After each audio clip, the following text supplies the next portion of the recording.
নমস্কার বন্ধুরা, লক্ষ্মী কিচেন আপনাদের সবাইকে স্বাগতম। আবারও আমি হাজির হলাম নতুন একটি রেসিপি নিয়ে। আজকের রেসিপি ঢেঁড়স দিয়ে মাছ।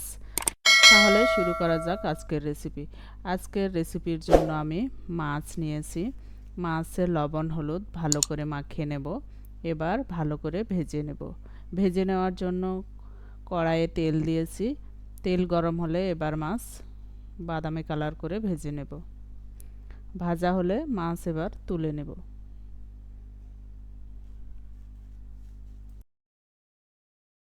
এবার ওই তেলে আমি ঢেঁড়স ভেজে নেব।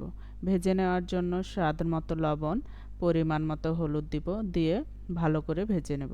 ভাজা হলে এবার ঢেঁড়স তুলে নেব।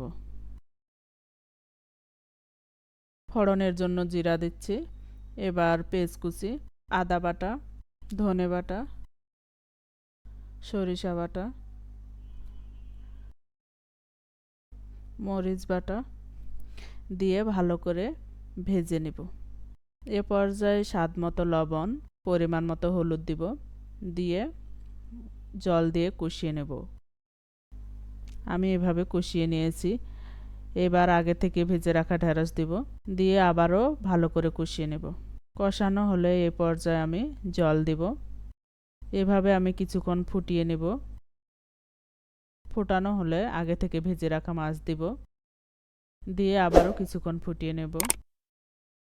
ফোটানো হলে এবার জিরা গুঁড়ো দিয়ে নামিয়ে নেব। ব্যাস, আজকের রেসিপি তৈরি, ঢেঁড়স দিয়ে মাছ।